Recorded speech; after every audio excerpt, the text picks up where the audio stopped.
Welcome to future vision study centre Salem.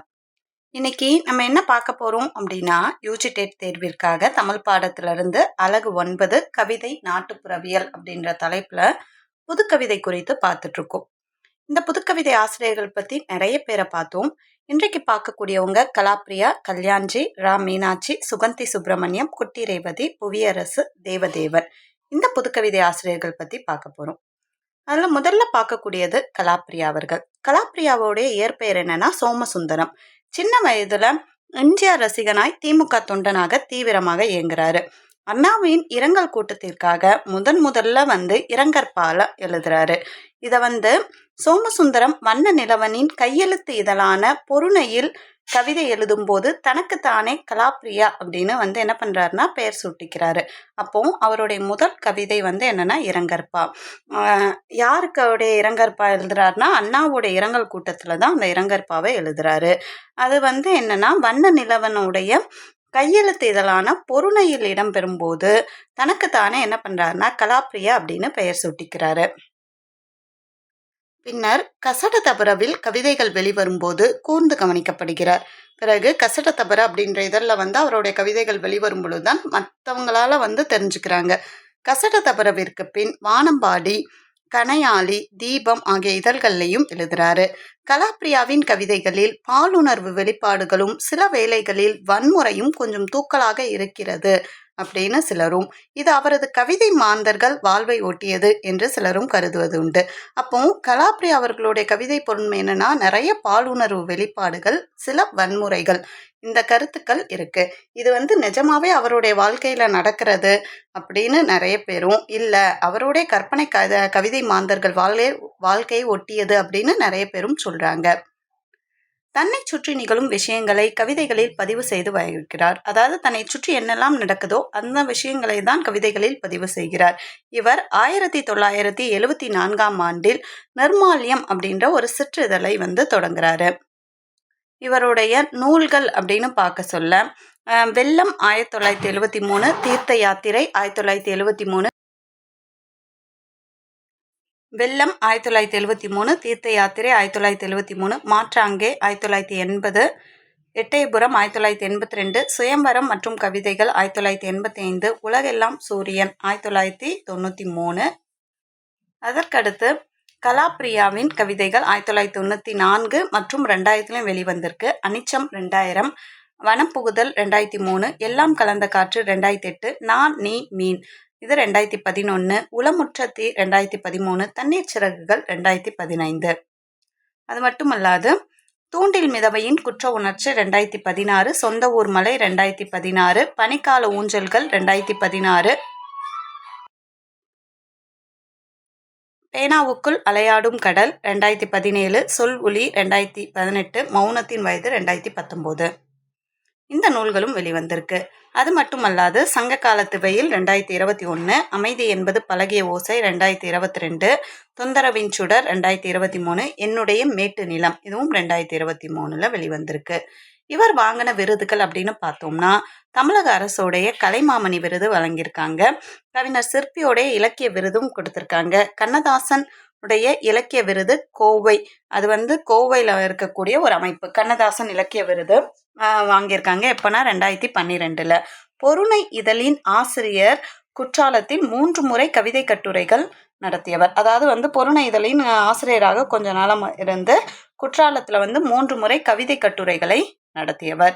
இவருடைய கவிதைகள் எப்படி இருக்கும் அப்படின்னா, காயங்களோடும் காரலுடன் ஓடி ஒளியும் ஒரு பன்றியை தேடி கொத்தும் பசியற்ற காக்கைகள். அதாவது சில விஷயங்களை உருவங்களோடு சொல்லக்கூடிய மாதிரியாக இருக்கும்.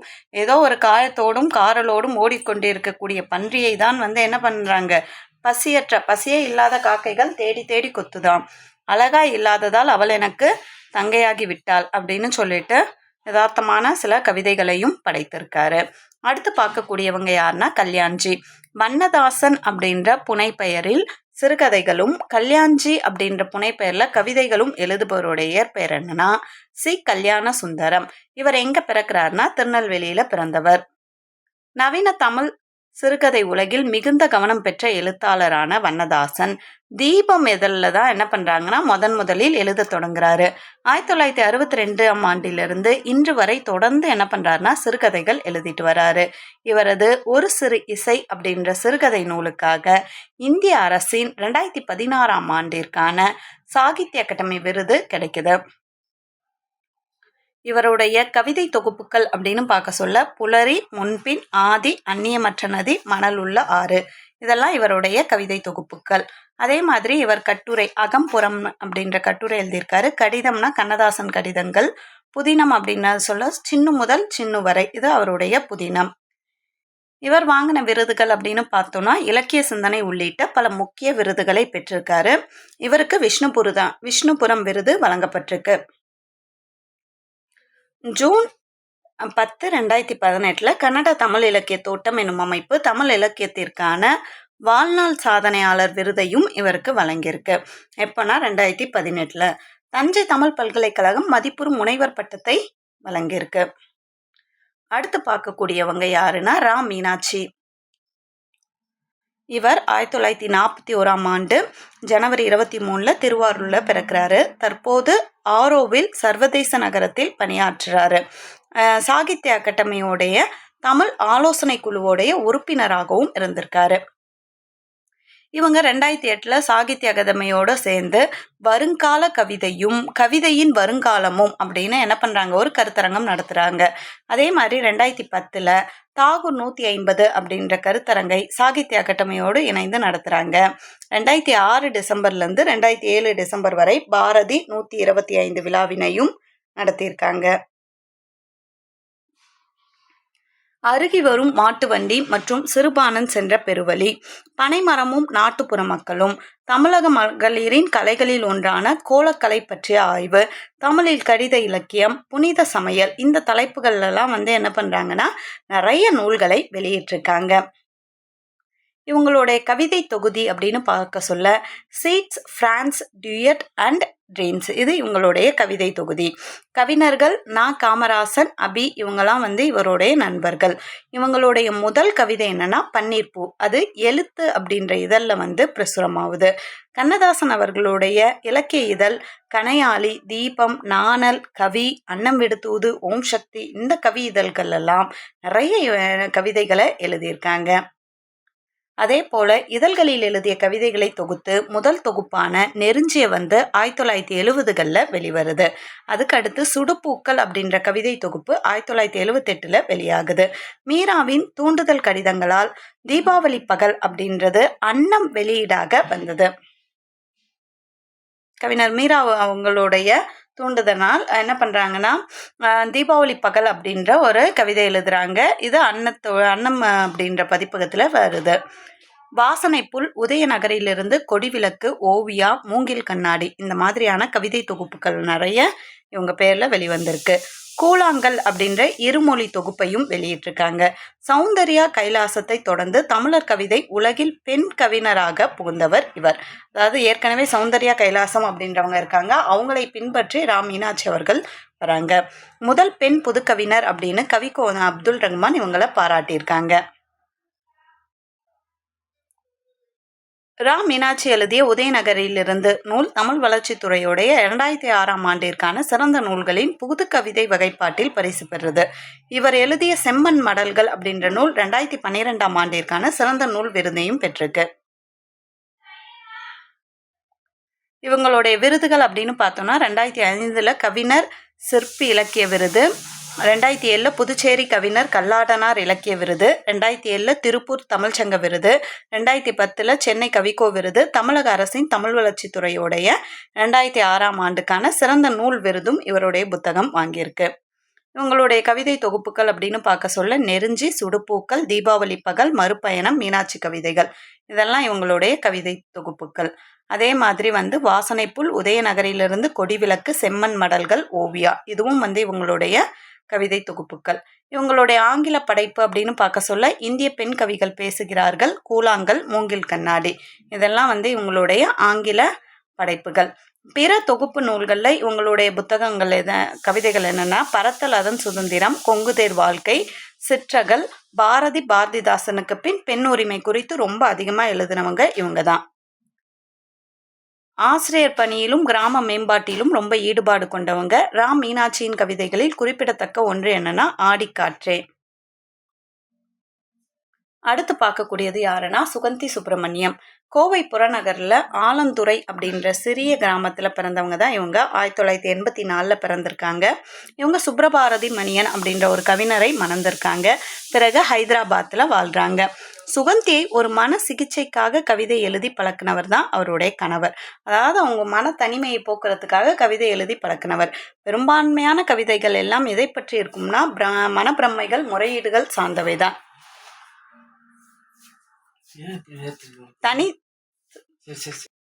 தனித்து விடப்பட்ட பெண்ணின் அனுபவங்களால் நிரம்பியுள்ளவை இவருடைய படைப்புகள். அதாவது தனிமையில் இருக்கக்கூடிய ஒரு பெண்ணுடைய அனுபவங்கள், சிந்தனைகளை இவருடைய படைப்புகள் எடுத்துக்காட்டுது.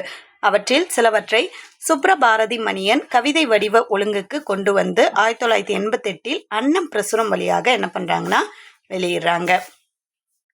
அதுக்கு அடுத்து புதையுண்ட வாழ்க்கை அப்படின்ற தலைப்புல அவருடைய முதல் கவிதை தொகுப்பை மீரா வெளியிடுறாங்க. இரண்டாம் கவிதை தொகுப்பு மீண்டெழுதலின் ரகசியம். இதை தமிழினி வசந்தகுமார் வெளியிடுறாங்க.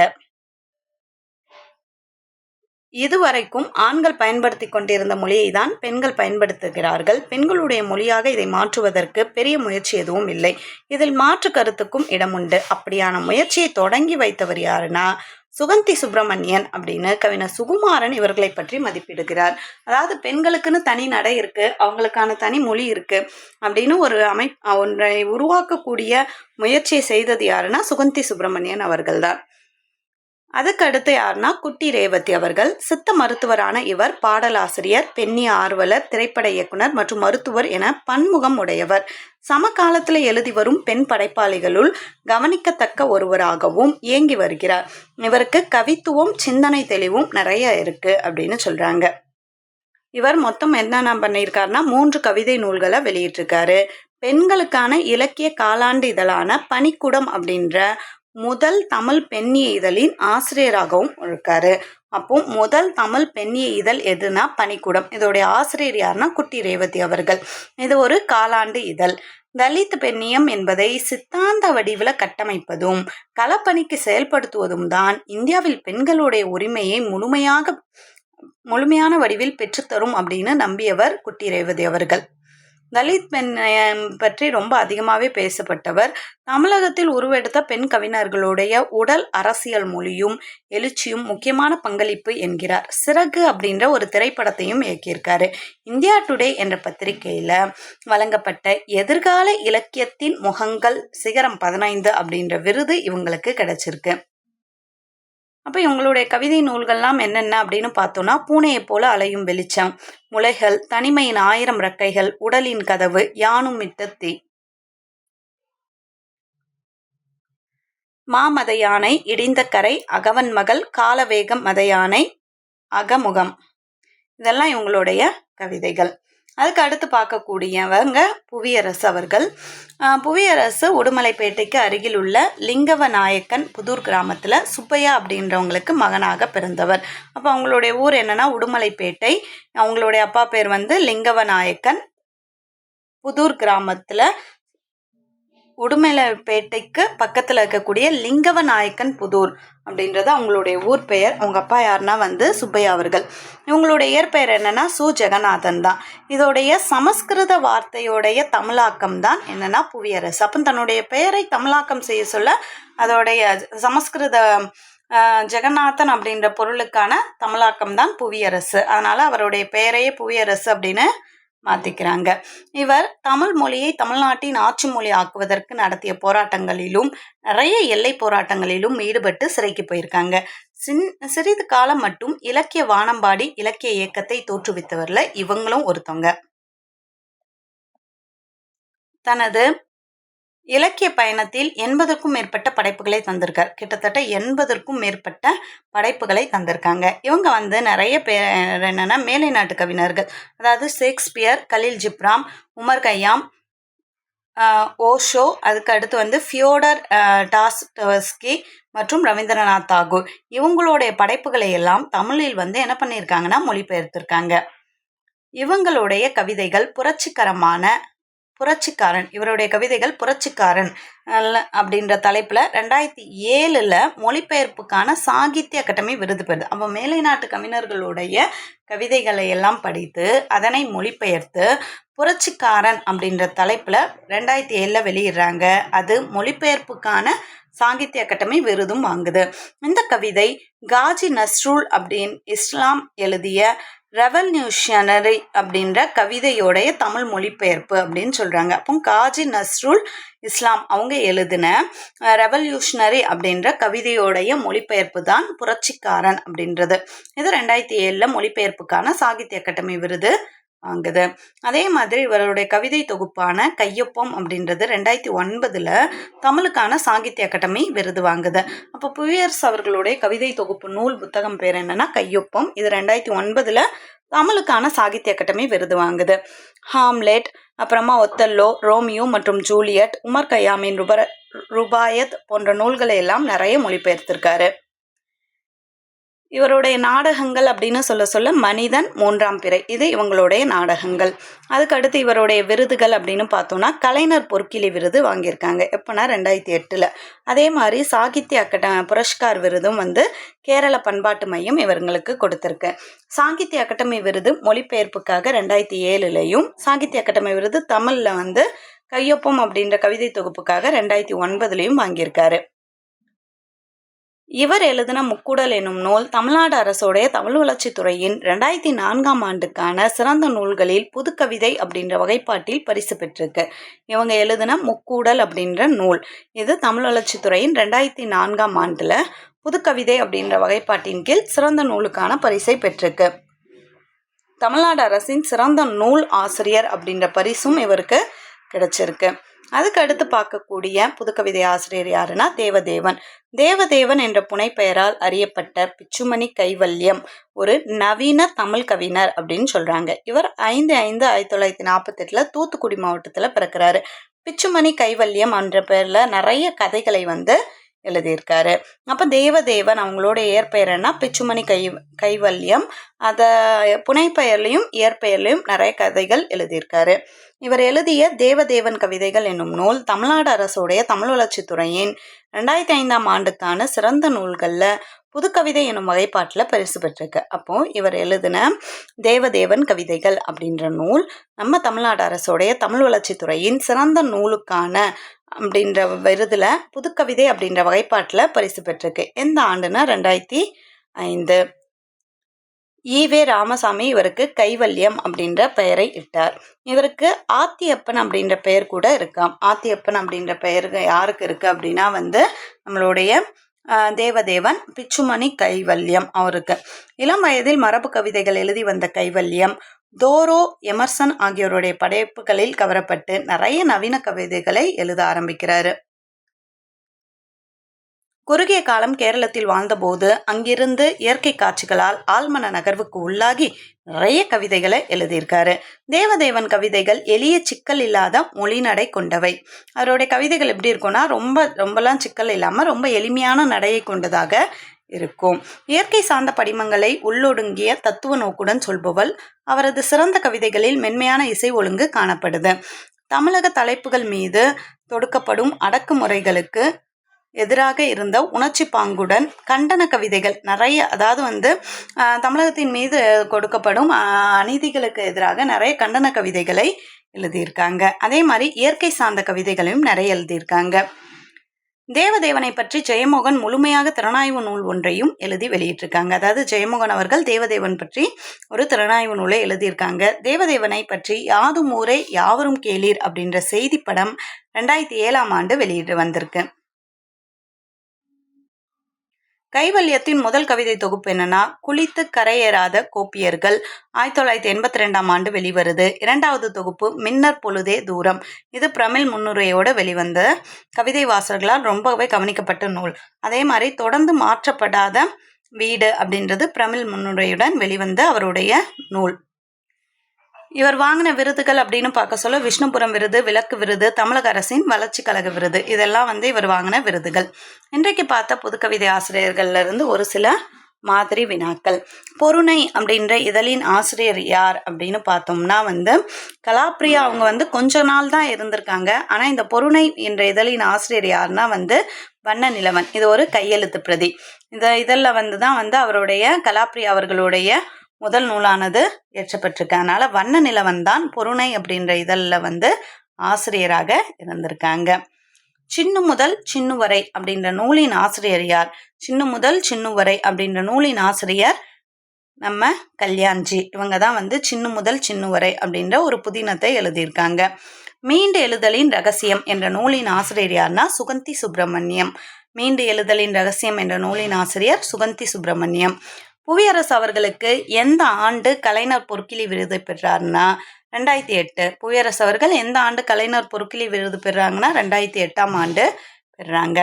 ஆத்தியப்பன் என்ற பெயர் யாருடையது அப்படின்னா தேவதேவன் அவர்களுடையது. ஆத்தியப்பன் அப்படின்ற பெயர் தேவதேவனுடையது. அப்போ இன்றைய வகுப்புல நம்ம என்னென்னலாம் பார்த்தோம் அப்படின்னா புதுக்கவிதை ஆசிரியர்கள் பற்றி பார்த்தோம். கலாப்ரியா, கல்யாண்ஜி, ரா மீனாட்சி, சுகந்தி சுப்பிரமணியம், குட்டி ரேவதி, புவியரசு, தேவதேவன் அவர்களை பற்றி. அதாவது கிட்டத்தட்ட புதுக்கவிதையிலே ஒரு 20க்கும் மேற்பட்ட ஆசிரியர்களை கொடுத்துருக்காங்க. அப்போ ஒரு புதுக்கவிதை ஆசிரியர்கள் அப்படின்னு சொல்ல அவர்களை பற்றி அவங்களுடைய பிறப்பு, அவங்களுடைய சிறப்புகள் என்னென்ன, அவங்க கவிதை வாங்கின விருதுகள், அதுக்கடுத்து அவங்க தொடங்கின இதழ்கள், எந்த ஆண்டு தொடங்கினாங்க, அவர்களுடைய படைப்புகள் பற்றிய புரிதல், அந்த படைப்புகளுடைய பொருண்மை, இந்த விஷயங்கள்லாம் ரொம்பவே அவசியமானது. இதெல்லாம் நம்ம ஃபிங்கர் டிப்பில் படித்து வச்சுருந்தோம் அப்படின்னா எந்த மாதிரியான கேள்விகள் கேட்டாலும் ரொம்ப தேர்வில் எழுதுவதற்கு வசதியாக இருக்கும். நம்ம நெக்ஸ்ட் கிளாஸில் என்ன பார்க்கலாம் அப்படின்னா புதுக்கவிதை தோற்றமும் வளர்ச்சியும் அப்படின்ற ஒரு மூல புத்தகம் கொடுத்துருக்காங்க, வள்ளிக்கண்ணன் அவர்களுடையது. இந்த புத்தகத்தை பற்றி பார்க்கலாம். நன்றி.